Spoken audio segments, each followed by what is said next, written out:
ધોરણ 11 chapter number 2 સંબંધ અને વિધેયો એનો સ્વાધ્યાય 2.3. હવે સ્વાધ્યાય 2.3 ની અંદર આપણે વિધેય વિશે માહિતી મેળવવાની છે. અને આગળના સ્વાધ્યાયમાં સંબંધ વિશે માહિતી મેળવી, સંબંધના પ્રદેશ, સહપ્રદેશ, વિસ્તાર વિશે માહિતી મેળવી. એવી રીતે આ સ્વાધ્યાયમાં વિધેયનો પ્રદેશ, વિસ્તાર વગેરે વિશે માહિતી મેળવીએ. તો સૌથી પહેલો સવાલ એ થાય કે વિધેય શું છે? તો વિધેય શું છે એની માહિતી મેળવીએ આપણે. વિધેય એને ઇંગ્લિશમાં કહેવાશે ફંક્શન. વિધેય એટલે કે ફંક્શન. હવે વિધેય કેવી રીતે બને? તો વિધેય સંબંધ ઉપરથી બને. કોઈ પણ સંબંધ છે એના ઉપરથી વિધેય બનશે. તો એની માટે આપણે શું જોવું પડશે? સૌથી પહેલા સંબંધ જોવા પડશે. તો અમુક સંબંધ લઈ લઈએ આપણે. એક સંબંધ લઉં આવો. બે ગણ છે, આની અંદર 3 ઘટકો PQR, આની અંદર 4 ઘટકો ABCD. તો આમાં P A સાથે જોડાય, Q B સાથે જોડાય. આ એક સંબંધ. બીજો સંબંધ લઈશું PQ R, અહીંયા ABCD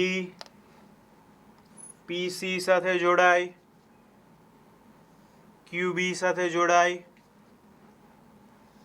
RA સાથે જોડાય. પછી હજી એક સંબંધ લઈ લઉં.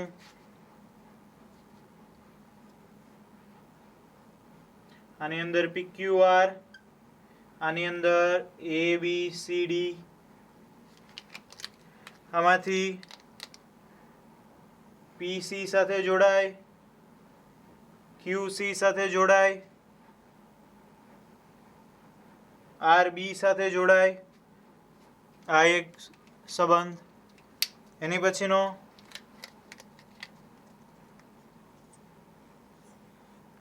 PQR ABCD. આમાં કેમ જોડશું?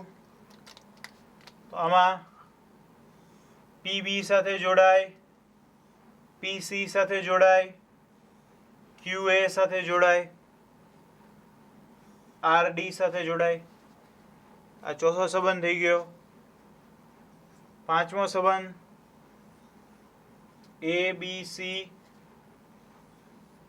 અહીંયા PQR ABCD. આની અંદર PA સાથે જોડાય, QC સાથે જોડાય, RB સાથે જોડાય. છેલ્લો એક લઈ લઈએ હજી.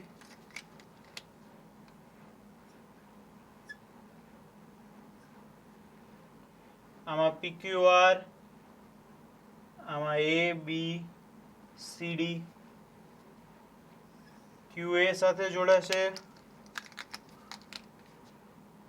PD સાથે જોડાશે, RD સાથે જોડાશે. તો આ 6 સંબંધ છે. હવે આ 6 સંબંધમાંથી આપણે વિધેય ગોતશું કે આ સંબંધ છે એ વિધેય છે કે નથી. જો હંમેશા વિધેય હોય એ સંબંધ હોય જ તે. એટલે કે વિધેય બનવા માટે એને હંમેશા સંબંધ હોવું ફરજિયાત છે. સંબંધ ઉપરથી જ આપણે વિધેય બનાવી શકીએ. તો હવે આપણે હું અહીંયા લખીશ કે આપેલો સંબંધ વિધેય છે કે નથી. એ શું કામ? એની વિશે ચર્ચા આપણે પછી કરીએ. પહેલાં આ જુઓ તો આ વિધેય નથી. ત્યારબાદ આ જુઓ તો આ વિધેય છે. આ જુઓ આ વિધેય છે. આ વિધેય નથી, વિધેય છે. અને આ વિધેય છે. તો તમે જુઓ અહીંયા મેં જેટલા લખ્યા છે 6, એમાંથી 1 અને 2 એવા છે જે વિધેય નથી અને બાકીના 4 એવા છે જે વિધેય છે. એની ઉપરથી તમે નિરીક્ષણ કરીને જોઈ શકો કે શું કામ વિધેય છે, શું કામ નથી. તો તમે વિચારો, બધાને ખાસ નિરખીને જુઓ, પછી વિચારો કે શું કામ આ વિધેય છે, શું કામ નથી. હું કહું તમને શું છે તો જો અહીંયા તમે વિધેય નથી અને અહીંયા વિધેય છે, બેમાં ફેર શું છે? અહીંયા પી જોડાયેલો છે, ક્યુ જોડાયેલો છે, આર જોડાયેલો છે. અહીંયા જુઓ તમે પી જોડાયેલો છે, ક્યુ જોડાયેલો છે, પણ આર જોડાયેલો નથી. અહીંયા જુઓ તમે એ બીજો નિયમ છે એ પછી જોઈએ. તો પહેલો અહીંયા નિયમ આપણને શું ખબર પડી કે આ પહેલો ઘટક જે હોય પહેલો જે ગણ હોય એના બધા ઘટકો 1, 2 અને 3 એ ત્રણેય ઘટકો સામેના બધામાંથી કોઈ પણ ઘટક સાથે જોડાયેલો હોવો જોઈએ. અહીંયા જુઓ તમે આ પી, ક્યુ અને આર, પી જોડાયેલો છે, ક્યુ જોડાયેલો છે અને આર જોડાયેલો છે. એની પછીનામાં જો આ પી જોડાયેલો છે, ક્યુ જોડાયેલો છે અને આર જોડાયેલો છે. પાંચમામાં જોઈ લ્યો પી જોડાયેલો છે, ક્યુ જોડાયેલો છે અને આર જોડાયેલો છે. એવી જ રીતે છઠ્ઠામાં પણ પી, ક્યુ અને આર. જેટલા અહીંયા મેં વિધેયો દર્શાવ્યા છે એ બધા વિધેયોમાં પહેલો જે ગણ હોય, પહેલો ગણ એના બધા જ ઘટકો એ સામેના ગણના કોઈ પણ ઘટક સાથે સંકળાયેલા છે. સામેના ગણ માટે એવી કોઈ નિયમ નથી કે એના ઘટકો સાથે જોડાય ન જોડાય, પણ પહેલા ગણના બધા ઘટકો બીજા ગણના કોઈ પણ ઘટક સાથે જોડાયેલા હોવા જોઈએ. આ પહેલો નિયમ. અહીંયા હું લખું પહેલો નિયમ, પ્રથમ ગણના બધા ઘટકો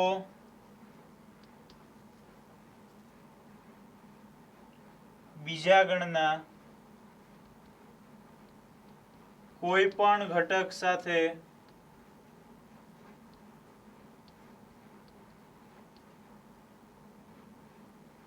જોડાયેલા હોવા જોઈએ. અહીંયા વચ્ચે મેં જગ્યા ખાલી રાખી છે. શું કામ? તો કે હજી આપણે બીજો નિયમ સમજવાનો બાકી છે. વિધેય હોવા માટેના બે નિયમો છે, એમાંથી એક આપણે કીધું કે પહેલા ગણના બધા ઘટકો બીજા ગણના કોઈ પણ ઘટક સાથે સંકળાયેલા હોવા જોઈએ. તો અહીંયા જુઓ તો આ ચોથામાં પી જોડાયેલો છે, ક્યુ જોડાયેલો છે અને આર જોડાયેલો છે, છતાંય આ વિધેય નથી. શું કામ વિધેય નથી? તો કે પી ઘટક તમે જુઓ એ બી સાથે જોડાયેલો છે, સી સાથે જોડાયેલો છે. તો બીજો નિયમ એવો છે કે આ ગણનો કોઈ પણ ઘટક સામેના ગણના કોઈ પણ ઘટક સાથે એક જ વખત જોડાઈ શકે. એટલે કે અહીંયા જે આ બીજો એરો કર્યો છે એવી રીતે બીજો એરો નીકળી શકે નહીં. અહીંયાથી ફરજિયાત એક એરો જ નીકળવો જોઈએ એક ઘટકમાંથી. આમાં તમે જુઓ પી માંથી, ક્યુ માંથી અને આર માંથી એક જ એરો નીકળે છે. આમાં પણ પી, ક્યુ, આર માંથી એક એરો નીકળે છે. અહીંયા પી, ક્યુ, આર માંથી એક એરો નીકળે છે અને અહીંયા પણ પી, ક્યુ, આર માંથી એક જ એરો નીકળે છે. આવી રીતે પહેલા ગણના બધા ઘટકો બીજા ગણના ઘટક સાથે એક જ વખત જોડાવા જોઈએ. એટલે અહીંયા આપણે જગ્યા મેં ખાલી રાખી છે ત્યાં હું લખીશ અહીંયા અનન્ય રીતે. અનન્ય એટલે એક જ વખત, બરાબર. અનન્ય એટલે આપણે સાદી ભાષામાં કહીએ તો એક વાર. તો હવે તમને એવો પ્રશ્ન થાય કે અહીંયા તમે જો બે વખત જોડાયેલો છે સામેની બાજુનો ગણ. અહીંયા પી અને આર બંને ડી સાથે જોડાયેલા છે. તો સામેની બાજુ જે બીજો ગણ છે એમાં ઘટકો સાથે જોડાયેલો હોય, ન જોડાયેલો હોય, કોઈ ઘટક સાથે બે વાર જોડાયેલો હોય, તેની સાથે આપણે કોઈ પણ પ્રકારનો લેવા દેવા નથી. જોવાનું શું છે કે પહેલા ગણના ઘટકો બધા જોડાયેલા હોવા જોઈએ અને પહેલા ગણના બધા ઘટકો એક જ વખત જોડાયેલા હોવા જોઈએ. હવે આટલી બધી થિયરી સમજ્યા બાદ દાખલાઓની પ્રેક્ટિસ કરીએ એટલે તમને આઈડિયા આવશે, બરાબર છે. દાખલા પ્રેક્ટિસ કર્યા બાદ જ આવડશે. હવે આપણે અમુક બીજા સંબંધો લઈએ, ચેક કરીએ કે વિધેય છે કે નહીં, એની પ્રેક્ટિસ થતી જશે. તો જો હજી એકાદો લઈએ આપણે. 1, 2, 3 એક્સ, વાય, ઝેડ. 1 અહીંયા જોડાણું, 3 અહીંયા જોડાણું. તો આ વિધેય છે કે નથી? તો આ વિધેય નથી. શું કામ નથી? તો કે 2 જોડાયેલો નથી. ત્યારબાદ એક્સ, વાય, ઝેડ, એલ, એમ, એન. એક્સને જોડો એમ સાથે, વાયને જોડો એન સાથે, ઝેડને જોડો એલ સાથે. તો આ વિધેય છે.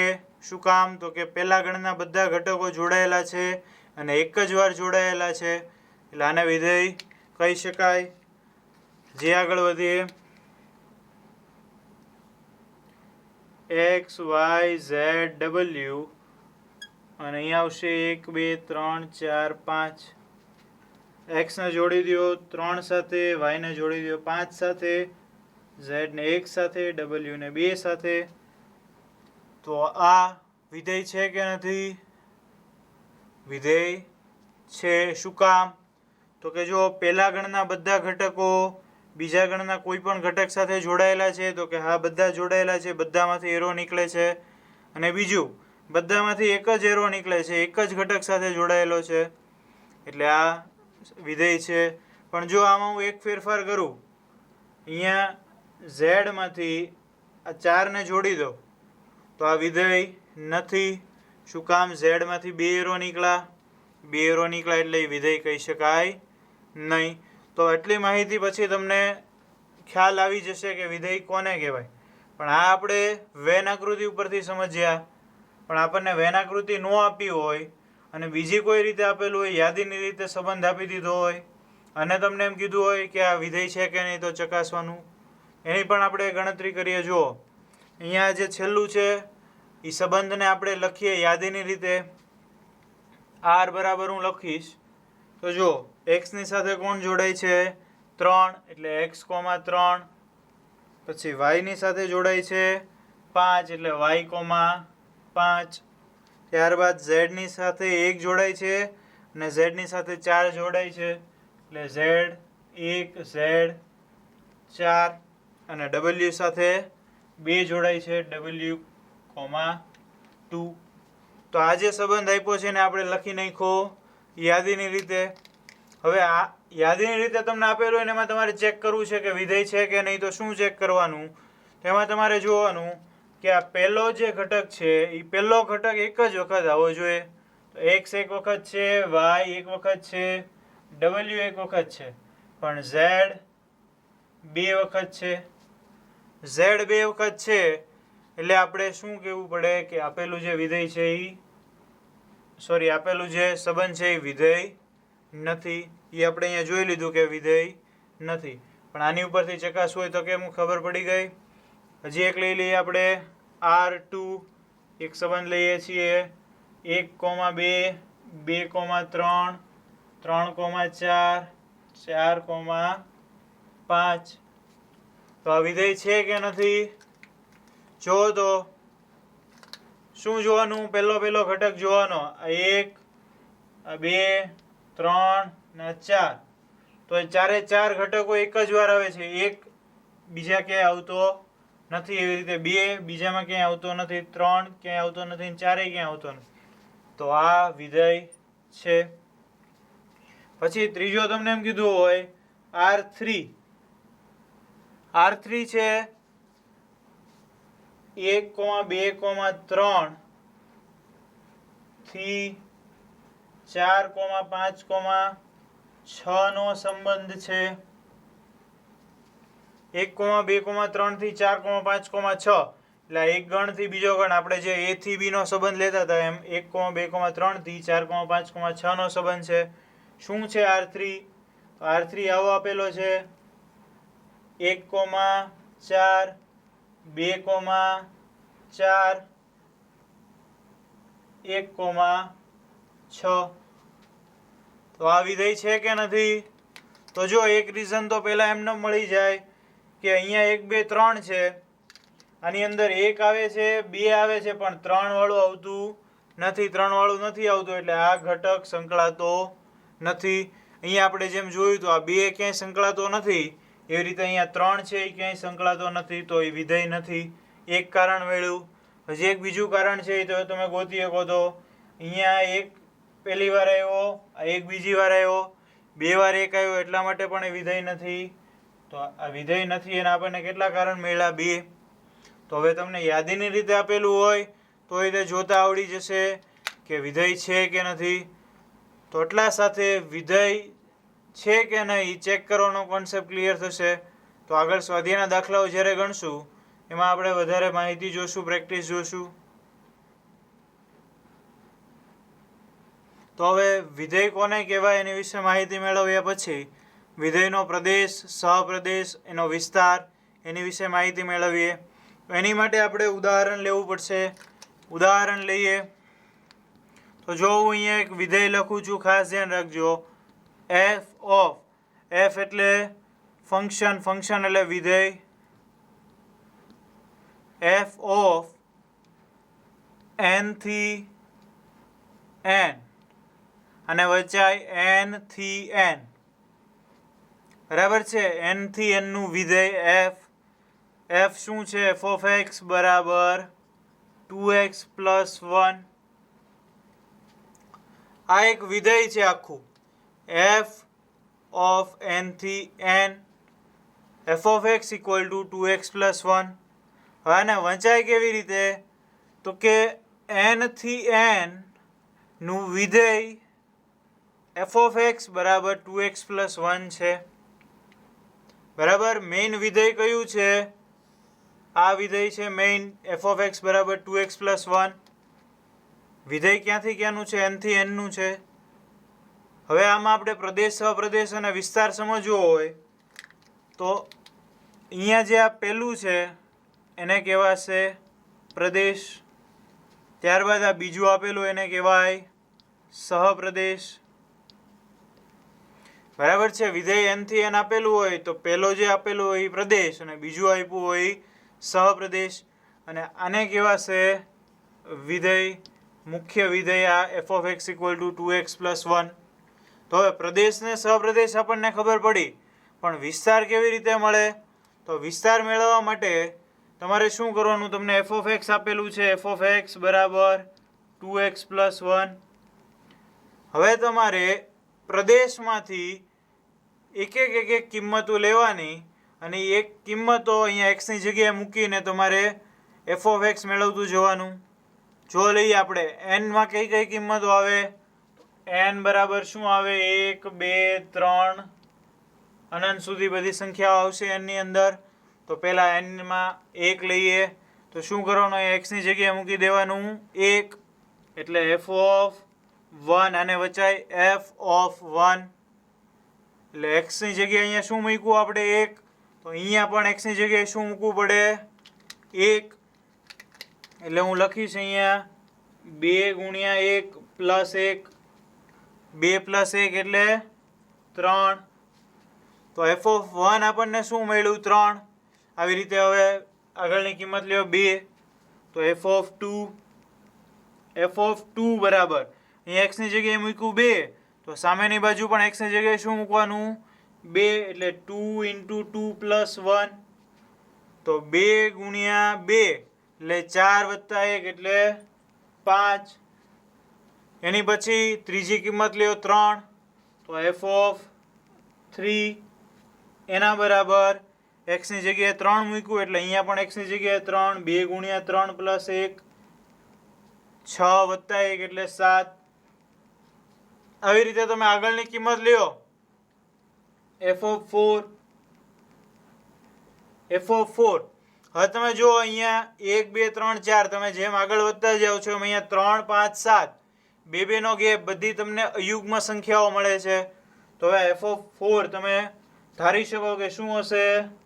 9. ગણતરી કરીએ 2 ગુણ્યા 4 વત્તા 1, 8 વત્તા 1 એટલે 9, મેળ્યું 9. તો આ જે આપણને મળે છે 3, 5, 7, 9 આને કહેવાય વિધેયનો વિસ્તાર. બરાબર છે? આ જે આપણને મળ્યું એને કહેવાય વિસ્તાર. વિસ્તાર બરાબર શું મળ્યું? 3. એને આપણે લખી નાખીએ ગણમાં 3, 5, 7, 9. પછી હવે તમે વિચારી શકો કે અહીંયા તમે f of 5 લ્યો, x ની જગ્યાએ 5 મૂકો તો શું આવશે? 11. એની પછી 13. તો આ જે મળ્યું એને કહેવાય વિધેયનો વિસ્તાર. ફરીથી પ્રદેશ એટલે જે પહેલો ગણ હોય પ્રદેશ, બીજો ગણ હોય સહપ્રદેશ અને વિસ્તાર. વિસ્તાર એટલે અહીંયા તમે f of x ની અંદર પ્રદેશની કિંમતો મૂકવાની. ક્યાંની કિંમત મૂકવાની? f of x માં x ની જગ્યાએ પ્રદેશની કિંમતો મૂકવાની. એટલે પ્રદેશની તમે જુદી જુદી કિંમત મૂકો એટલે તમને જે કિંમતો મળશે જવાબ, એ જવાબ થશે તમારો વિસ્તાર.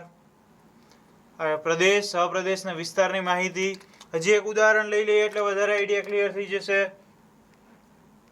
f z થી z બરાબર. z એટલે પૂર્ણાંક સંખ્યા. f z થી z f of x equal to x નો સ્ક્વેર. આ ખૂબ જ જાણીતું ઉદાહરણ છે, ખૂબ જાણીતું ઉદાહરણ. f of z થી z f of x equal to x square. તો આ z એને શું કહેવાશે? પ્રદેશ. આ બીજો z છે ને કહેવાય સહપ્રદેશ. આ મુખ્ય વિધેય. અને આપણે જોઈએ છે વિસ્તાર. તો વિસ્તાર કેમ મેળવવાનો? f of x માં x ની જગ્યાએ ક્યાંથી કિંમત લેવાની? પ્રદેશમાંથી. પ્રદેશની જુદી જુદી કિંમત લ્યો. તો z ની અંદર તો માઇનસ સંખ્યા આવે, પ્લસ સંખ્યા આવશે. એટલે આપણે પહેલા એમ કરીએ, 0 લઈએ. તો f of 0 જ્યાં x છે ત્યાં શું મૂકવાનું? 0. એટલે 0 નો સ્ક્વેર 0. પછી હવે માઇનસ સંખ્યા લ્યો. f of -1 જ્યાં x છે ત્યાં શું મૂકવાનું? -1. એટલે -1 નો સ્ક્વેર. એ થઈ જશે +1. પછી હજી એક માઇનસ સંખ્યા લ્યો.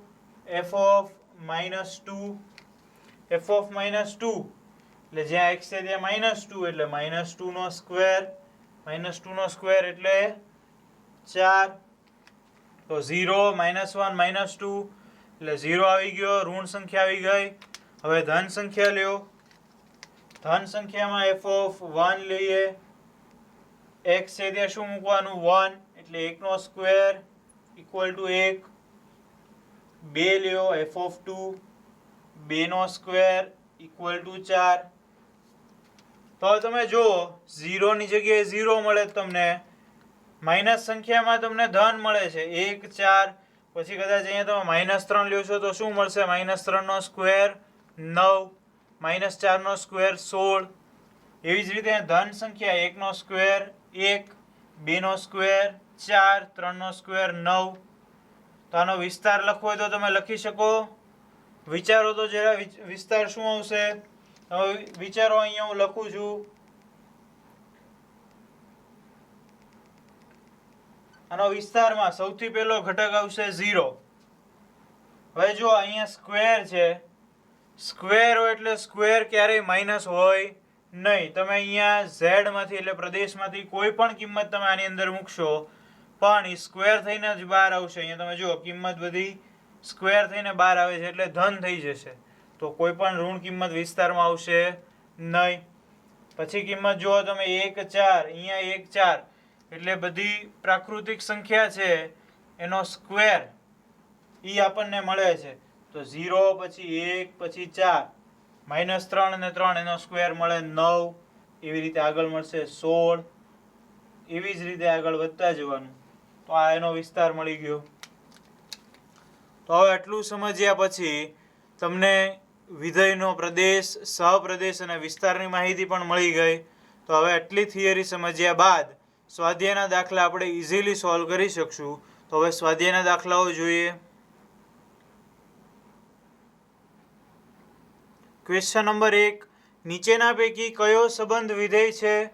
કારણ આપો. જો તે વિધેય હોય તો તેનો પ્રદેશ અને વિસ્તાર શોધો. અહીંયા આપણને 3 સંબંધ આપેલા છે. આ 3 સંબંધમાંથી કયો સંબંધ વિધેય છે એ આપણે ચકાસવાનું છે. તો વિધેય છે કે નહીં ચકાસતા હોય તમને આવડે છે. જોઈએ આપણે. પહેલું છે 2,1, 5,1, 8,1, 11,1, 14,1 અને 17,1. તો શરત શું હતી કે બધા જ ઘટકો અહીંયા જે ક્રમયુક્ત જોડમાં પહેલા ઘટકો હોય કેટલી વાર આવવા જોઈએ? 1 વાર. તો જુઓ તો 2 ક્યાંય આવે છે? નહીં. 5, 8, 11, 14, 17 બધા જ ઘટકો ખાલી એક જ વખત આવે છે. એક જ વખત આવે છે એટલા માટે આને કહી શકાય આપણે વિધેય. તો આ વિધેય છે. અહીંયા લખીશું કે વિધેય છે. શું કામ? ના બધા ઘટકો એક જ ઘટક સાથે જોડાય છે. અને આપણે દોરવું હોય તો આવી રીતે દોરી શકીએ વેન આકૃતિમાં. 2 5 8 2 5 8 11 14 અને 17 એટલે થોડોક ગણ નાનો પડશે. 11 14 અને 17 અને સામેની બાજુ તમે જુઓ બધા એક સાથે જોડાય છે એટલે અહીંયા એક તો આ જોડાય, અહીંયા જોડાય, અહીંયા જોડાય. તો આ પ્રકારનો આ વિધેય છે. તો તમે જો આ બધા જ ઘટકો એક સાથે જોડાય જ છે એટલે એને કહી શકાય વિધેય. એટલે વિધેય છે. તો એનો પ્રદેશ શું મળે, વિસ્તાર શું મળે? આનો પ્રદેશ લખવો હોય તો કોઈ પણ સંબંધ છે, આ સંબંધ જ એક પ્રકારનો સંબંધ જ છે. તો સંબંધનો પ્રદેશ કેમ લખવાનો? એના ક્રમયુક્ત જોડના પહેલા ઘટકો એટલે પ્રદેશ. તો એનો પ્રદેશ થશે 2 5 8 11 14 અને 17 એનો પ્રદેશ. અને વિસ્તાર મેળવવો હોય તો વિસ્તાર શું મળશે? બીજો જે ઘટક છે ક્રમયુક્ત જોડમાં આમાં બધામાં એક જ છે. શું? એક એટલે કે વિસ્તારમાં આવશે માત્ર એક. તો પ્રદેશ 2 5 8 11 14 17 અને વિસ્તાર 1. અહીંયાથી પણ આપણને મળી જાય. આ આખું છે એ પ્રદેશ અને અહીંયા જે મળે છે એ વિસ્તાર. વેન આકૃતિ ઉપરથી પણ મળી જાય. ત્યારબાદ બીજું જો 2 1 4 2 6 3 8 4 10 5 12 6 અને 14 17. તો ક્રમયુક્ત જોડના બધા પહેલા ઘટકો માત્ર એક જ વાર આવે છે. માત્ર એક જ વાર આવે છે એટલે વાત પૂરી. એ વિધેય છે. જેમ ઓલાને વેન આકૃતિમાં દર્શાવ્યું આને પણ વેન આકૃતિમાં દર્શાવી શકીએ આપણે. આમાં તમે જુઓ 2 થી શરૂ કરીને 14 સુધી એટલે 2 4 6 8 10 12 અને 14. અક્ષર થોડાક નાના છે પણ વાંધો નહીં. 2 થી 14 સુધી અને અહીંયા 1 થી 7 સુધી એટલે 1 2 3 4 5 6 7 2 જોડાય છે એક સાથે, 4 2 સાથે, 6 3 સાથે, 8 4 10 5 12 6 અને 14 7. તો આ તમે જુઓ એક પરફેક્ટ વિધેય છે. બધા જ ઘટકો સામેના કોઈ પણ એક ઘટક સાથે જોડાય છે અને એક જ વાર જોડાય છે. આને વિધેય કહી શકાય. વિધેય છે તો આપણે પ્રદેશને વિસ્તારે મેળવવો પડશે. તો પ્રદેશ કેમ મળશે? પહેલા ઘટકો એટલે પ્રદેશ એટલે કે 2 4 6 8 10 12 અને 14 એટલે પ્રદેશ. અને ક્રમયુક્ત જોડના બીજા ઘટકો એટલે વિસ્તાર. તો વિસ્તારમાં મળશે 1 2 3 4 5 6 અને 7. વેન આકૃતિ ઉપરથી પણ આને કહેવાય પ્રદેશ અને આ છે વિસ્તાર. એ આપણે લખી નાખ્યું. છેલ્લું જો 1 3 1 5 2 5. અહીંયા જોતા જ આપણને ખબર પડી ગઈ કે આ એક અહીંયા છે અને અહીંયા છે. એક બે વાર આવ્યો એટલે આને વિધેય કહી શકાય નહીં. વિધેય જ નથી. આની વેન આકૃતિ આપણે દોરી નાખીએ. અહીંયા આમ જો 1 2 અહીંયા 3 અને 5. 1 3 સાથે જોડાય છે, 1 5 સાથે જોડાય છે અને 2 5 સાથે જોડાય છે. આ તમે જો 1 માંથી 2 એરો નીકળ્યા એટલે એ વિધેય નથી. તો આ તો પેલો ક્વેશ્ચન વિધેય છે કે નહીં ચેક કરવાનું. ક્વેશ્ચન નંબર 2 નીચેના વાસ્તવિક વિધેયના પ્રદેશ અને વિસ્તાર શોધો. હવે વાસ્તવિક વિધેય છે એવું કીધેલું છે. આનો પ્રદેશ વિસ્તાર સહપ્રદેશ આપણને કાંઈ આપેલું નથી. ખાલી વિધેય આપી દીધેલું છે એની ઉપરથી પ્રદેશ વિસ્તાર મેળવવાનું કીધું છે. તો આપણે પ્રદેશ કેવી રીતે મેળવશું? સૌથી પહેલાં પ્રદેશ મેળવવાનો. તો પ્રદેશ મેળવવા માટે ખાલી એક જ નિયમ યાદ રાખવાનો કે પ્રદેશ એવો મેળવવાનો કે જે માટે વિધેય વ્યાખ્યાયિત થવું જોઈએ. એટલા માટે તમને સમજાવું તો એવું કે આપણે હું આનો પ્રદેશ લખું. પ્રદેશ બરાબર એવી કિંમતો પ્રદેશની અંદર લેવાની કે જે કિંમતો તમે અહીંયા એક્સની જગ્યાએ મૂકો તો તમને કંઈક આન્સર મળવો જોઈએ. બરાબર? તો તમે પ્રદેશની જગ્યાએ હું અત્યારે આમાં આર લઉં. આર એટલે વાસ્તવિક સંખ્યા. આ બધાને ખ્યાલ હશે, આર એટલે વાસ્તવિક સંખ્યા. તો પ્રદેશની અંદર આર લઉં, વાસ્તવિક સંખ્યાની અંદર બધી જ સંખ્યાઓ આવી જશે. બરાબર છે? ધન પૂર્ણાંક, ઋણ પૂર્ણાંક, 0, અપૂર્ણાંક, સમય સંખ્યા, અસમય સંખ્યા, બધી જ સંખ્યા આરની અંદર આવી જશે. તો આ બધી સંખ્યા તમે અહીંયા એક્સની જગ્યાએ મૂકો, કોઈ પણ સંખ્યા, તો તમને એનો જવાબ મળશે જ તે એફ ઓફ એક્સ તમને મળશે. દાખલા તરીકે તમે માઇનસમાંથી કોઈ પણ સંખ્યા લઈ લ્યો, -10, કિંમત મૂકો તમે -10 તો તમને મળશે -10.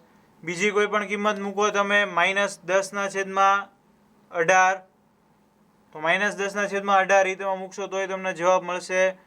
લખો તમે √3, તો √3 અહીંયા તમે લખશો તો એનો જવાબ મળશે તમને. ટૂંકમાં આરમાંથી તમે કોઈ પણ કિંમત મૂકશો, આર એટલે તમને સંખ્યા રેખા ઉપર દર્શાવી દઉં તો -∞ થી ∞, આની વચ્ચેની કોઈ પણ સંખ્યા તમે એક્સની જગ્યાએ મૂકશો એટલે તમને એના જવાબો મળશે. એટલા માટેનો પ્રદેશ કેવો થશે? આર. તો પ્રદેશ આપણને મળી ગયો આર. હવે મેળવવાનો છે વિસ્તાર. તો વિસ્તાર કેવી રીતે મળશે? વિસ્તારમાં શું કરવાનું આપણે?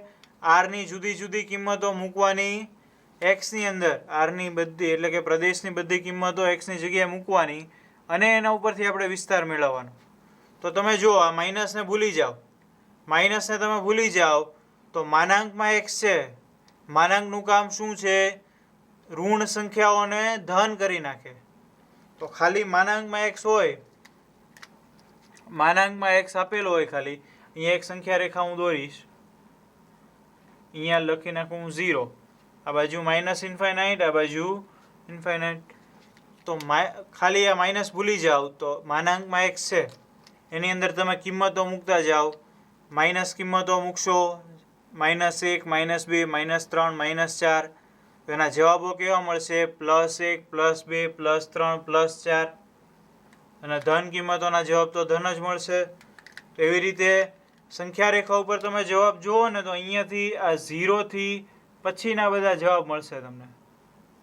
એટલે 0 થી ∞ સુધીના જવાબો મળશે. ક્યારે? માઇનસ નો હોય, ખાલી માનાંક એક્સ હોય તો. બરાબર છે? માનાંક એક્સ છે, +x² છે, એ બધાની અંદર જવાબ તમને ધન સંખ્યાઓ જ મળે. તો માનાંક એક્સનો વિસ્તાર એ આ બધી ધન સંખ્યા થશે 0 થી ∞. પણ હવે જો એની આગળ માઇનસ લગાડી દેવામાં આવે તો આ બધી સંખ્યા ઋણ થઈ જાય. બરાબર છે? જો માનાંક એક્સમાં આપણને ધારો કે 1 મળતું હોય, એની આગળ માઇનસ લગાડી દો તો એ -1 થઈ ગયું. માનાંક એક્સમાં આપણને 10 મળતું હોય, એની આગળ માઇનસ લગાડો તો એ -10 થઈ ગયું. એટલે કોઈ પણ સંખ્યા જે અહીંયા 0 થી ∞માં મળવાની છે એને તમે માઇનસ લગાડો તો એનો ફરી જશે, વિસ્તાર ફરી જશે. કઈ બાજુ આવી જશે? તો આ સામેની બાજુ આવી જશે. 0 થી -∞માં બધી ધન સંખ્યા ઋણ થઈ જશે આ એક માઇનસના કારણે. તો આપણને વિસ્તાર શું મળે છે ફાઇનલ? તો આપણને વિસ્તાર આ મળશે 0 થી -∞.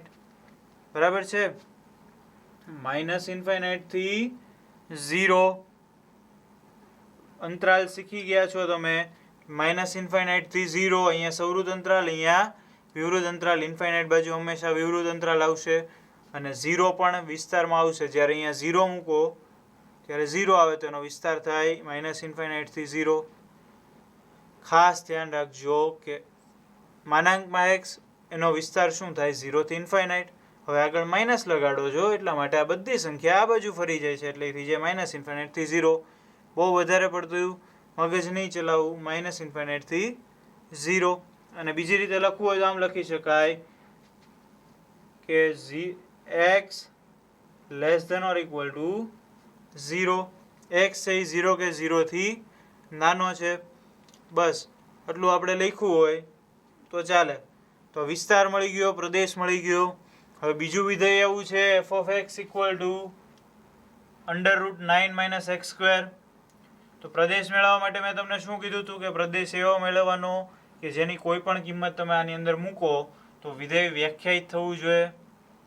હવે આ તો માનાંક x હતો, માનાંકની અંદર તમે કોઈ પણ કિંમત મૂકો એ અવ્યાખ્યાયિત ન થાય, પણ અહીંયા રૂટ છે તો આપણને બધાને ખ્યાલ છે કે રૂટની અંદર માઇનસ સંખ્યા ન હોઈ શકે. બરાબર છે? રૂટની અંદર માઇનસ સંખ્યા હોય તો એ અવ્યાખ્યાયિત થઈ જાય. એટલે રૂટની અંદર સંખ્યા કેવી હોવી જોઈએ? ધન. એટલે અહીંયા જે છે રૂટની અંદર 9 - x² એ કેવું હોવું જોઈએ? ધન.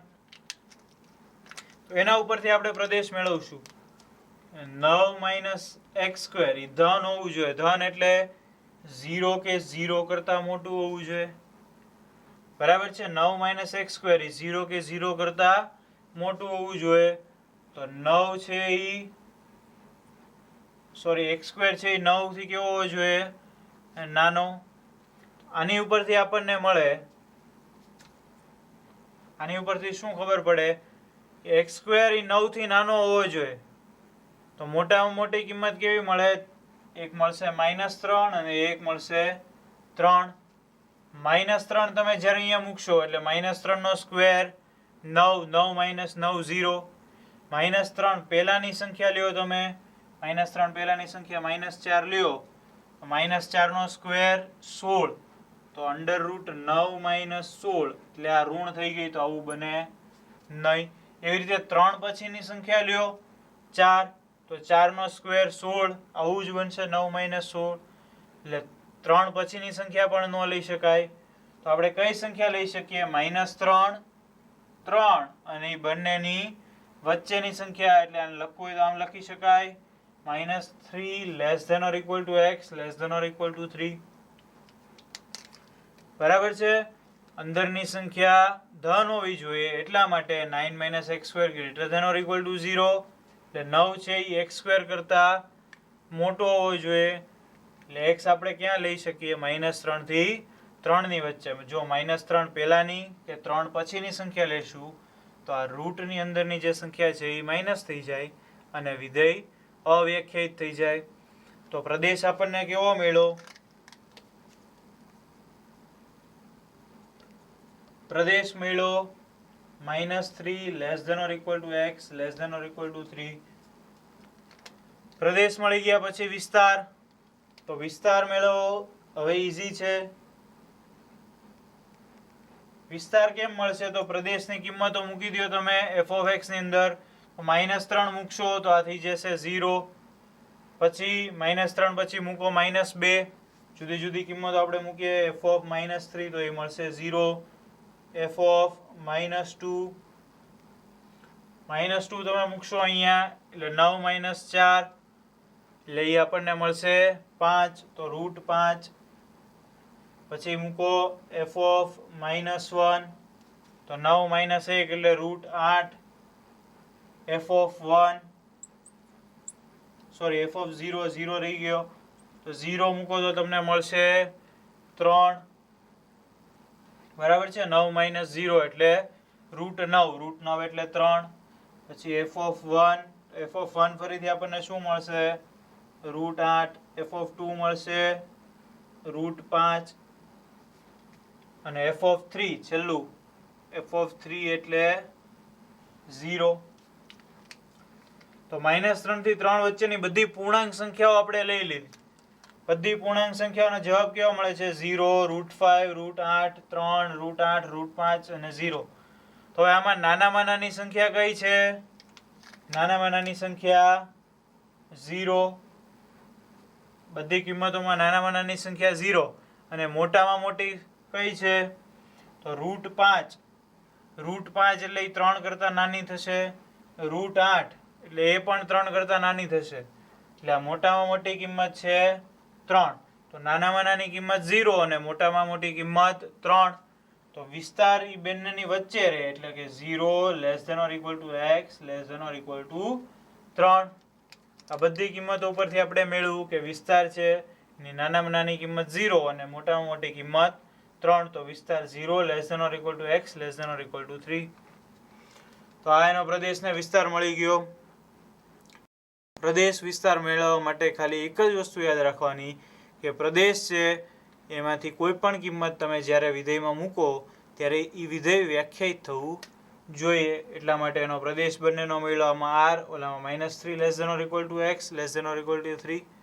અને વિસ્તાર માટે પ્રદેશની કિંમત f(x) માં મૂકી દો એટલે તમને વિસ્તાર મળી જશે.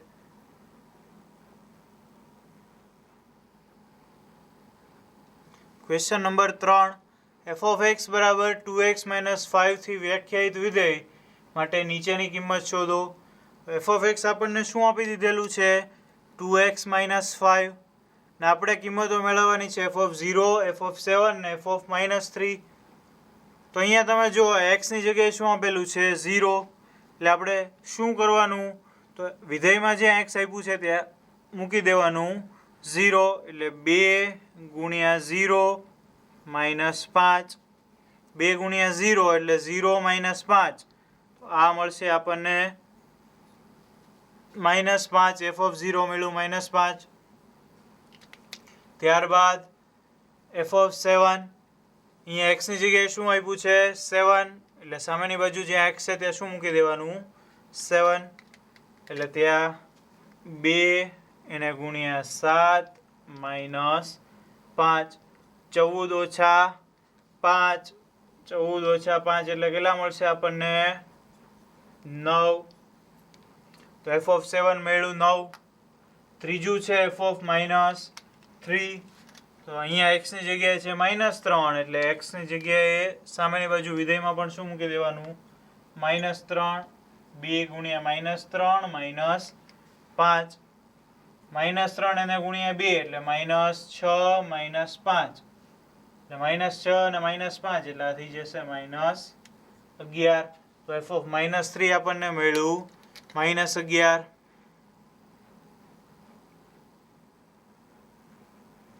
ક્વેશ્ચન નંબર 4, વિધેય t એ સેલ્સિયસમાં ઉષ્ણતામાન અને ફેરનહીટમાં ઉષ્ણતામાન વચ્ચે રૂપાંતર કરતું સૂત્ર T(c) બરાબર 9c/2 + 32 દ્વારા વ્યાખ્યાયિત હોય તો નીચેના મૂલ્ય શોધો.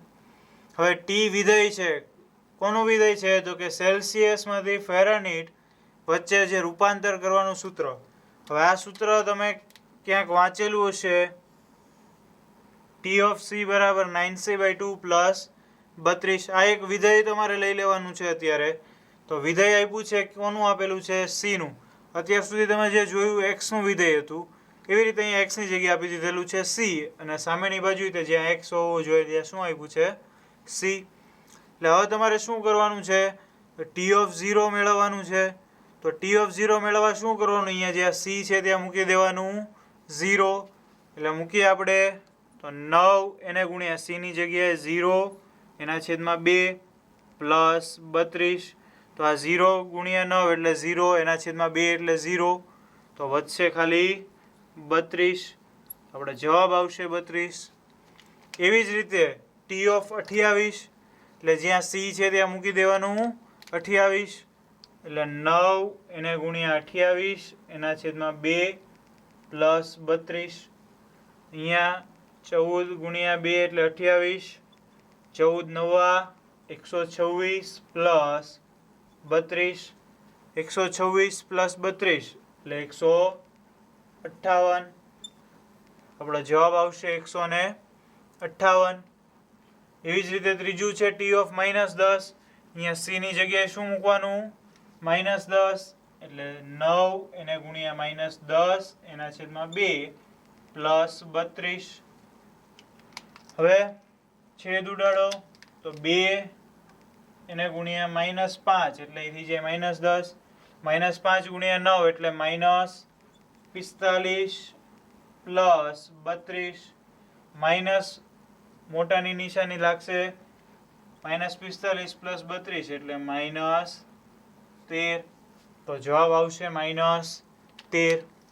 અને છેલ્લું એવું કીધું છે, જો T(c) બરાબર 212 તો c બરાબર કેટલા? અહીંયા હવે તમને શું કીધું હતું? અહીંયા બધે c ની કિંમતો મૂકવાની હતી. એની બદલે હવે અહીંયા તમને આખું T(c) આપી દીધેલું છે અને અહીંયા જે c છે એ મેળવવાનો કીધો છે. તો મેળવી લઈએ. કેવી રીતે મેળવવાનો? તો T(c) 212 આપ્યું છે તો લખો 212 બરાબર અહીંયા લખી નાખ્યું આપણે 212, તો આ બાજુનું એમનેમ 9c એના છેદમાં 2 પ્લસ 32 બરાબર છે. અહીંયા જે ટી ઓફ સી છે એની જગ્યાએ લખી નાખ્યું 212, બાકીનું એમનેમ. હવે આપણે આ સી મેળવવાનો છે એટલે એના સૂત્રનો કરતા બનાવીએ. તો 32 આ બાજુ આવે, 212 - 32 એટલે 180 બરાબર 9c એના છેદમાં 2. હવે 2 અહીંયા ગુણાવો એટલે આપણને 9c બરાબર શું મળશે? 9c બરાબર 180 ગુણ્યા 2 એટલે 360. હવે આપણે c જોઈએ છે એટલે 9 ને છેદમાં જવા દો, તો c બરાબર 360 એના છેદમાં 9, 9 ચોક 36, પાછળ મીંડું એટલે c બરાબર કેટલા મળશે? c બરાબર 40. તો આપણને ટી ઓફ સી આપ્યું, તો એની ઉપરથી T of 0, T of 28, T of -10 મેળવ્યું, અને ટી ઓફ સી 212 આપ્યું હતું ત્યારે આપણે મેળવી લીધું સી. ક્વેશ્ચન 5, નીચેના વિધેયોના વિસ્તાર શોધો. હવે 3 વિધેયો છે એના વિસ્તાર મેળવવાના છે આપણે. તો સૌથી પહેલું છે f of x બરાબર 2 - 3x, x belongs to r અને x greater than 0. તો હવે અહીંયા બે શરત આપેલી છે, x belongs to r અને x greater than 0. એટલે x ક્યાંથી લેવાનો છે તમારે? r માંથી, વાસ્તવિક સંખ્યા ગણમાંથી, અને x કેવો લેવાનો છે? x greater than 0. તો આપણે ત્યાંથી શરૂઆત કરીએ, x greater than 0 થી. હવે અહીંયા x છે ત્યાં તમારે શું લાવવાનું? તો કે અહીંયા જે આપેલું છે f2 - 3x, x ની જગ્યાએ તમારે 2 - 3x લઈ આવવાનું અને તમને મળી જશે f of x નો વિસ્તાર. તો અહીંયા આપણે x ની જગ્યાએ 2 - 3x લાવવું હોય તો સૌથી પહેલું શું કરવું પડે? તો x ની સાથે સહગુણકમાં -3 છે એટલે આને -3 વડે ગુણવું પડે. આને તમે -3 વડે ગુણો તો આ બાજુ થઈ જાય -3x, સામેની બાજુ 0 ને -3 વડે ગુણો એટલે 0, અને આ જે ગ્રેટર ધેનની નિશાની છે એ થઈ જશે લેસ ધેનની નિશાની. શું કામ? તો કે જ્યારે તમે આવી રીતની જે અસમતા, અને અસમતા કહેવાય, તો આને જ્યારે ગ્રેટર ધેન લેસ ધેન વાળી નિશાનીવાળું સમીકરણ હોય એને માઇનસ વડે ગુણો કે ભાગો ત્યારે આ નિશાની છે એ બદલાઈ જશે, ઉલટાઈ જશે. આવું શું કામ? ઉદાહરણ લ્યો એટલે તમને આઈડિયા આવશે તરત.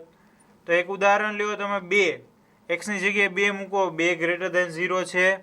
તો કે હા છે, એટલે આ છે સાચું.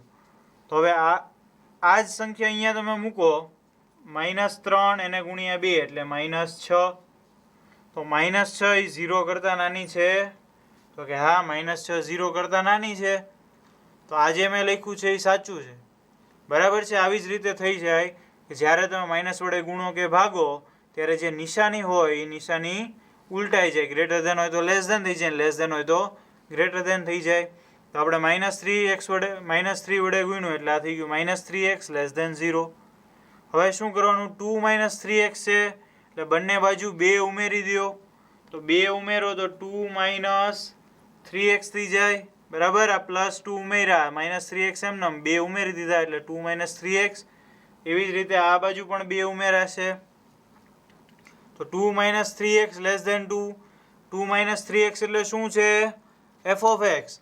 એટલે ત્યાં આપણે લખી નાખીએ f of x less than 2. f of x તમને કેવો મળે છે? 2 કરતાં નાનો. તો આ જે મેળો એ આપણને મળી ગયો વિસ્તાર. તો આની ઉપરથી વિસ્તાર કેમ લખવાનો? તો f નો વિસ્તાર આવી રીતે લખવાનો, f નો વિસ્તાર બરાબર આપણને શું મળ્યું? f of x less than 2. એટલે વિસ્તારની અંદર 2 કરતાં નાની બધી સંખ્યા મળશે. તો 2 કરતાં નાની સંખ્યાને હું આવી રીતે લખું, -∞ થી 2. અહીંયા 2 લેવાનો નથી એટલે વિવૃત અંતરાલ. તો આ એનો વિસ્તાર થઈ ગયો -∞ થી 2, એટલે 2 કરતાં નાની બધી સંખ્યા.